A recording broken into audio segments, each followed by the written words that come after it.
तो जन सुराज पर आपको भरोसा विश्वास करना चाहिए कि नहीं, इसका सीधा फॉर्मूला ये है कि मान लीजिए कि आपको कोई रोग हुआ है। चीनी के रोग आजकल घरे घर भइल बा, तरवा जा तनी दवाई करावे, एगो डॉक्टर से करैनी, चीनी कंट्रोल भइल, फिर बढ़ गई, फिर दूसरा डॉक्टर के यहाँ गईनी, एकमा में ना इलाज भइल छपरा गईनी, छपरा में ना इलाज भइल आदमी पटना दिल्ली भी जाता, फिर थक हार के आदमी कहता भैया चीनी के रोग ठीक ना हुई, अब संयम करके खाए पिए में संयम रखी, यही से राहुल उपाय चली।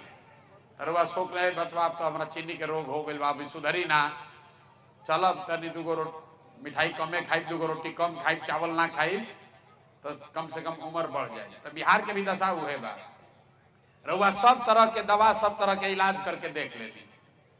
आपने कांग्रेस का इलाज कर लिया, आपने लालू जी को देख लिया, आपने नीतीश मोदी को देख लिया, आपका दशा सुधरा नहीं। जैसे चीनी के रोग होला उससे आदमी जल्दी मरे ना, लेकिन वो अंदर अंदर घून के तरह आपका शरीर खराब कर देता है। तो बिहार का भी दशा वही है, जी रहे हैं हम लोग, थोड़ा बहुत सुधार हो जाता है, वो सड़क बन जाता है, वो ट्रेन आ गई, बिजली आ गई, इतने में आदमी कहता चलो भाई काम चल रहा बा। लालू के समय के मुकाबले कुछ स्थिति सुधरल बा, लेकिन आदमी कैसा घसीट घसीट के चल रहा बा।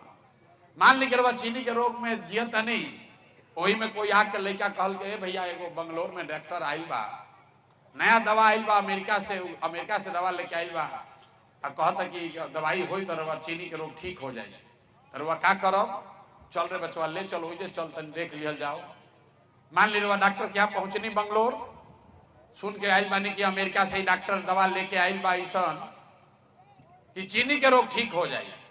डॉक्टर साहब के यहाँ गई नहीं, डॉक्टर साहब कही कि पूरा गारंटी तो नहीं है, लेकिन 50% चांस बा कि दवाइया खाई तो ठीक हो भी सकेला, ठीक नहीं हो सकेला।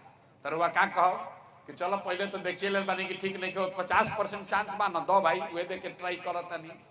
तो जन सुराज वही नई दवा है, ठीक हो भी सकता है, खराब भी हो सकता है, लेकिन आपके पास पहले से जो 4 दल है वो एक्सपायर दवा है, उसको खा लिए, देख लिए, पचा लिए, उससे कोई फायदा नहीं। अब तय आपको करना है कि आप नया दवा ट्राई कीजिएगा कि पुरनके एक्सपायर दवा खाते रहिएगा। तो भैया एक्सपायर दवा तो कोई ना खाई, समझदारी तो यही में बाकी जो हम दवा एक्सपायर हो गई बा के फेंकल जाओ, और जौन नया दवा आयल बा देखल जाओ शायद काम कर भी सकेला, काम ना भी कर सकेला। तो हम आपको ये दावा नहीं कर सकते हैं कि हमको वोट दीजिएगा, हमारा बात मान लीजिएगा, जन सुराज का सरकार बन जाएगा तो सब सुधर जाएगा, लेकिन सुधार हो सकता है, होने की दिशा में काम हो सकता है।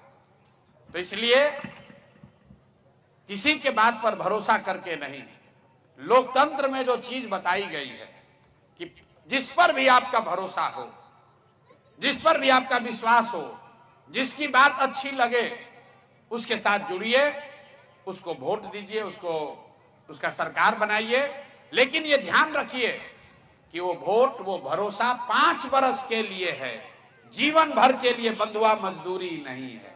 इसीलिए तो 5 वर्ष पर चुनाव होता है। रवा कभी सोचनी है कि 10 वर्ष पर चुनाव काहे नहीं हो? सरकार इतना खर्चा करके 5 वर्ष पर चुनाव काहे कराता है?